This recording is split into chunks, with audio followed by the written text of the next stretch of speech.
The protectors of the Wood podcast. Everything is at stake. The destruction of our planet is becoming real life. This podcast tells the story of misfit teenagers struggling to band together to help our world through this crisis. Episode number 19. Abby is in danger. Phoebe tries to come to the rescue. Back at the house, Penny and Glenda began organizing the containers and putting together some lunch, while Phoebe stood around worrying about Abby and trying to respond to Tiny. I don't want to be here. I want to go home. Where did Abby go? Can we visit Kayla? I want to see Kayla. I'm hungry. Phoebe offered to play ball with Tiny outside, and with the help of a Nerf ball and a few soccer moves, they made the time fly. Phoebe was elated that her knee was clearly improving. After lunch, Glenda and Tiny hurried off to visit Tiny's father's parents. And as Phoebe washed the dishes, Penny began organizing the kitchen for another baking session. Phoebe wandered off unnoticed and drank coffee on the steps.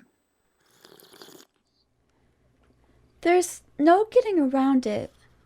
Abby tried selling vegetables to Scudder. They'll come after her for every piece of information she may know. My father asked me to prevent this, and it's already happening. And I don't even know what this precious information is. But it doesn't matter. I'm out of here. I'll do all I can. It was mid-afternoon on a beautiful day. Phoebe set off down Main Street with all the speed she could manage.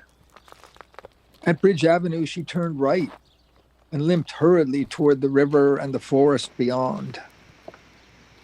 In less than an hour, she was on the dirt road at the dead end, walking in the shadow of the thick pine trees, the long branches reaching out into the road.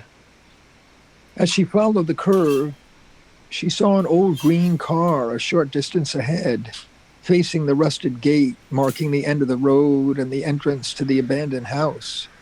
Phoebe froze. We'll have to check again.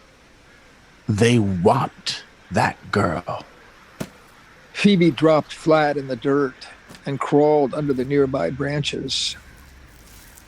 But Will, why does he want her? How do I know? He just said, find her and bring her. Yeah, but what if we had found her? What if she didn't want to go? What were we supposed to do then? I told you. He said, persuade her. That's your job. The two men were standing by the car. Phoebe could see the old work boots and jeans of one of them. My job? What do you mean? I don't even know what he wants with her. You're not supposed to know. Just make something up. Marcus, she likes you. You mean lie to her? Trap her? Is that it? You don't have to see it that way. You better keep those thoughts to yourself. They want that girl bad. A car door opened and slammed with a bang. The other door opened and closed more quietly. The engine coughed to a start, and the car moved forward and back in an effort to turn around. Damn road isn't big enough to ride a bike on. The car passed a few feet from where Phoebe lay. And they'll probably just send us back again. The car puttered slowly by, making a strange rhythmic clicking that slowly faded down the road. Phoebe felt her heart thumping against the ground beneath her. She lay without moving for what seemed a long time.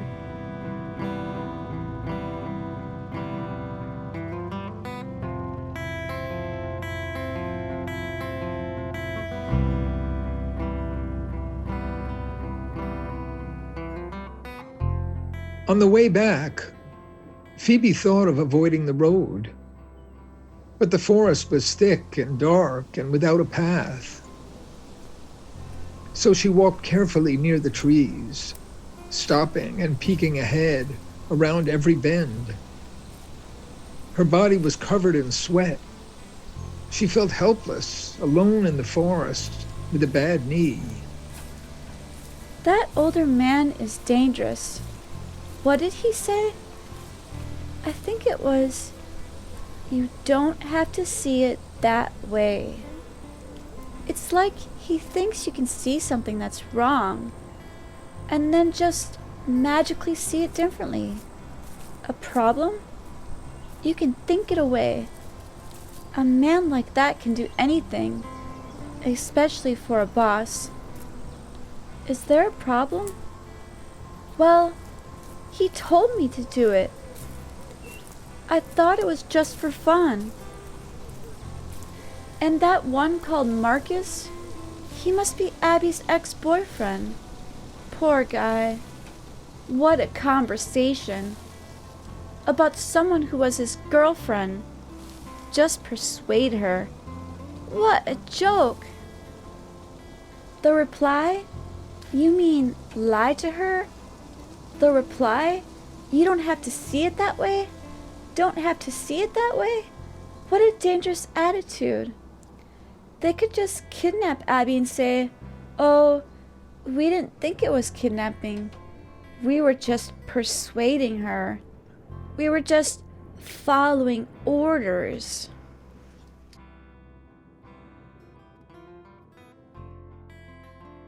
Phoebe suddenly wondered if she should have gone into the abandoned house to warn Abby. And she imagined a scenario where the two men arrived looking for Abby. In a moment, it was clear that Abby had thought through this type of danger already. People could not approach the house without her seeing them first, leaving her plenty of time to slip into the forest, where she could move as swiftly as a fox. Their only chance of encountering her would be in town, where the presence of other people would provide some level of safety. And Abby knows these men. It's all so confusing. But she's probably okay for the time being. But I do need to talk this over with someone. Not Penny or my father. They don't trust Abby. I need someone who does trust her. And that's Glenda. Abby might even go to stay with Glenda. Though she didn't tell me. She didn't want to put her and Tiny in danger. And I thought Abby was exaggerating. But clearly I was just ignorant. The danger is real. The sun was slowly setting. Another long day was over. Phoebe guessed that Glenda and Tiny would be home by now. After stalking along the stretch of the road that wound through the forest, she came to the top of an incline and looked down the slope to the river and the Half Moon Bridge and all the way up the gentle slope to town. The green car was nowhere in sight. A blanket of shadow was covering Middletown by the time Phoebe took a left on Main Street. The last pale glow of the setting sun was ahead of her, and a nearly full moon was rising behind. At Oak Knoll Lane, she turned left and walked up to Glenda's cottage. A cool breeze blew out of the dark forest, rustling the leaves and moving the shadows in the moonlight. She knocked gently on Glenda's door. Who is it? Glenda's nervous voice came through the letter slot. It's me, Phoebe. The door opened quietly, and Glenda stepped outside. I just got Tiny to sleep. We can talk out here. I only need a minute. What is it? Glenda gave a slight shudder of fear, sensing that Phoebe carried bad news. Is Abby here? No, she didn't come back today. Why? Did something happen? I'm worried. After lunch today, I walked to the haunted house to see if Abby was okay. That scene in the supermarket was bothering me. When I got close, I saw a car. So I hid under the trees. 2 men were talking. They were looking for Abby. Someone had sent them in search of her. I think they were supposed to trick her into coming with them. It didn't sound like they would use force. But it's hard to be sure. Somebody else was in charge of the whole thing. I wondered if you could advise me. Oh, what if they have her now? No, they didn't find her. She wasn't there. Or she was hiding. We need to warn her, though. Do you know who these men are? No, I couldn't see them and didn't recognize their voices. One is named Marcus. He's younger and nicer than the other. Oh, no, I was afraid of something like this. I felt it coming. She clasped her hands in anxiety. I have no idea where Abby is. But she has parents in Ridgewood. Maybe she's gone back there. I might be able to find somebody with their phone number. That's a good idea. Is there anything I should do? I'll go back to the haunted house, but they might watch it. Glenda looked toward the moon rising in the sky. Not tonight. Too risky. Besides, Abby is clever. More clever than people think. She appears and disappears. I don't think they'll catch her at the house. But they might catch you. Yeah, that's true. Abby can't make a friend. She's got us. And don't worry, I'm not trying to get you involved. But this is something you need to be aware of, to warn Abby and be careful. I understand, and I really appreciate it. Let me know if you find out anything. I will. And tell me if you hear anything. I'll see you at the party. Okay. Good night.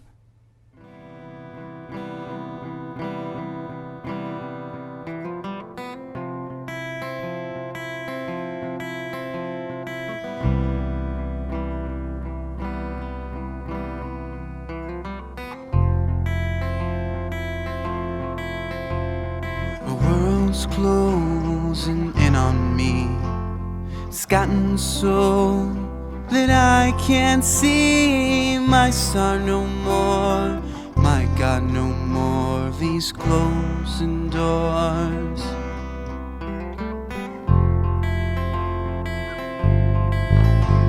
And I don't know what to say, but my thoughts, they won't play like they used to in my mind. And I sit here and sigh, just wasting my time.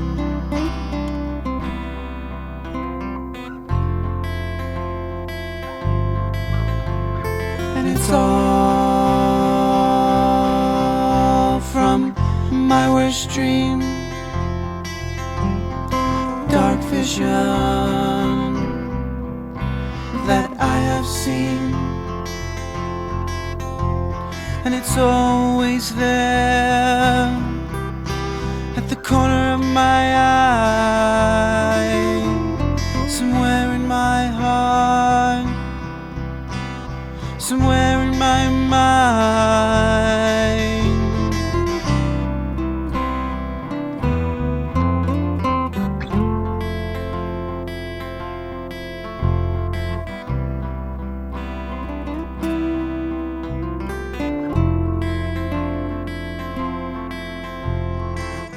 shadows closing in on me.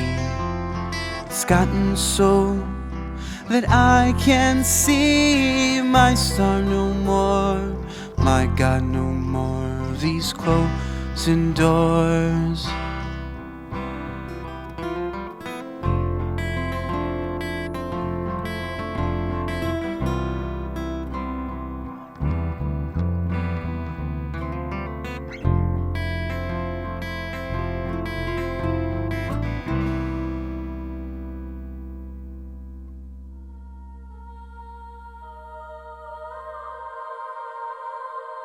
Thanks for listening to the Protectors of the Wood podcast. Find all our podcasts, songs, and projects on our website, www.protectorsofthewood.com. And to all the eco warriors out there, remember that everyone can make a difference and every action counts.